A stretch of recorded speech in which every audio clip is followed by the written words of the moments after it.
Good evening, my name is Garrett, and welcome to The Last Call. Tonight's final drink is Furthur Straight Bourbon Whiskey, coming in at a 50.5% ABV, 3-year age statement. Now, for full disclosure, this bottle was sent over for review purposes, so just keeping that transparency going.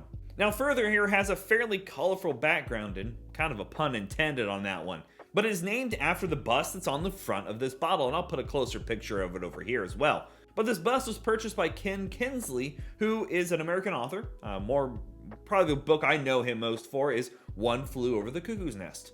And there's a whole history of that bust. And the cool thing is, part of the proceeds that are generated from this bottle when it's sold actually go to the restoration and preserving that bust as a part of American history, because it jump-started a whole movement in the 60s.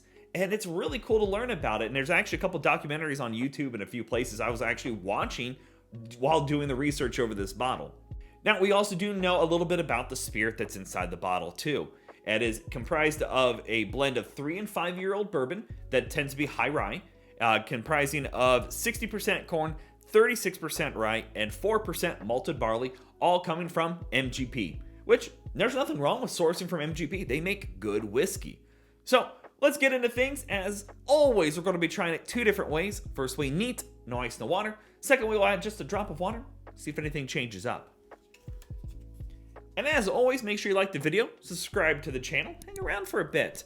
I will be also reviewing their rye as well, so definitely you can find that up above and down below when it goes live. Okay, and again, living in Indiana, you see a lot of MGP whiskey. And again, I don't have any problem with MGP. They make good stuff.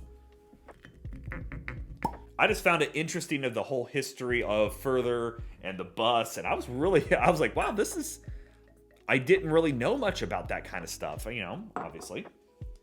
It's before my time, by a few years. Beautiful color on her. Nice dark golden color. Again, 50.5. We're not going in a slouch ABV on that. So, let's go for notes. Ooh, yeah.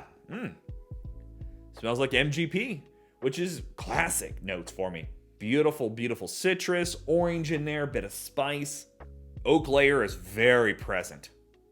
A little bit of corn sweetness in there. ABV is not strong. There's no off notes. Get that nice caramel in there as well, like that homemade, straight off the stove kind of caramel. There's the spice a little bit more as well. MGP can always get that rye spice beautifully done in bourbons, I feel like. Nice vanilla layer going on now. It's opening up really nice. I'm starting to get a little bit of an apple sweetness. And now that it's opened up for a bit, I'm getting a peach tea. A cold peach tea. Not quite like Lipton peach tea, but there's a very weak steeped tea. Yeah. All right. Well, let's go for a taste. Oh, that peach tea. Oh, that's good. Beautiful spices going on here. Cinnamon and clove, apple, big burst of just good old rye spice. Coats the mouth really well. But that lingering tea note, I am a sucker for that note. Beautiful peach in there. Nice oak layer here in the finish. Vanilla's showing up just a little bit. But it is definitely more fruit sweet than spice sweet. Or like grain sweet. That is a really nice bourbon. I got nothing bad to say about that. That is an easy sipper. There's no ABV burn, no warmth, no harsh notes, nothing sharp. It's just got a good mouthfeel to it. Beautiful, beautiful spices. Again, even here in the finish, that is peach tea. And my wife drinks peach tea quite a bit. So I'm pretty used to her always having a pot around, depending on the time of the year. So that is a very present note. And I'm almost getting like ginger in there as well. And that's probably projected a bit because she does a ginger peach tea. Love the oak layer in there. It's not too tannin, not too sharp on that either. It's just got a good solid oak layer. The blending process on this one is really solid because taking both a 3 and a 5-year-old to get that kind of flavor profile across, it feels pretty solid. And to keep it very distinctive on those notes. That's a good bottle. I like that. All right. Let's add just a drop of water. See what changes up. And again, that little drop of water sometimes can be waking up some notes that we weren't finding previously in both versions. And overall, just can make it maybe more simple for somebody, especially if you're getting into bourbon. If you're getting into whiskey, welcome. We have all kinds here. Definitely pull up a chair here and stay for a while. All right, let's go for notes on the water version. Ooh. Oh man, that's just richer now. That goes more oak rich. More spice rich too. Oh, that's nice. Here, the ABV does show up a little bit, which I was kind of expecting, being it was 50%. That little water might have aggravated it a bit. But you're still getting a lot of similar notes. They are kind of washed out, which again is expected. But you're still getting a bit of the apple, getting a little bit of that peach tea. The spice note is still kind of peeking through. The oak note is definitely there. And I'm almost getting a cherry spice in there, like spices mixed with like a cherry pie. Yeah, a cherry pie. All right, let's go for a taste. Drink's very simple. It's still got the nice solid layer of spice in there. The oak layer is showing up. The peach tea note that I was getting is drowned out fairly well. But overall, it's not bad. It doesn't have any harsh notes still, nothing sharp, no ABV burn. It's just got basically this dialed back to, I'd say at least 40-50%. As always, it doesn't matter what you drink or how you drink it, as long as you enjoy it. Definitely, this would be good for a cocktail if you were looking to do that. But honestly, that's a great sipper, just neat.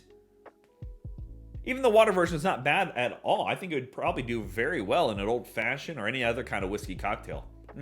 All right, let's talk about market price, because we all know market price is market price, and it's always going to vary. So looking around on some websites, I'm seeing this dance, in the $38 to $40 range to upwards of $45. So not a bad spread on it. And to be honest, I think it's pretty solid pour. I have nothing against it. I think it's good. It's got a great mouthfeel to it.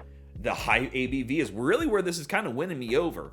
Beans that they're a blend of 3 and 5-year-old whiskey is nice. And they're transparent, which we love here on the channel. We love transparency. So honestly, I have no problem paying $40 for it. I think it's a pretty solid bottle. It's got everything I want in a classic straight bourbon whiskey. But for me, I love that peach note. So it's going to get that little extra thumbs up. And again, if you are interested in Furthur or anything they're doing over there with their rye or their bourbon, links down in the description area below will take you to the website. Go show them some love. And I'll also put, if there's any links to the Furthur restoration project, I'll put those down in the description area below as well. So you can go check it out for yourself. So yeah, there you have it, folks. Furthur straight bourbon whiskey. If you have any questions about the bottle itself, let me know down in the comment section below. I'll do my best to answer it. And if you have any specific spirit I should go looking for, also let me know down below. Love doing these reviews and share with you the experience at home. And as always, may your last drink of the night be the best one.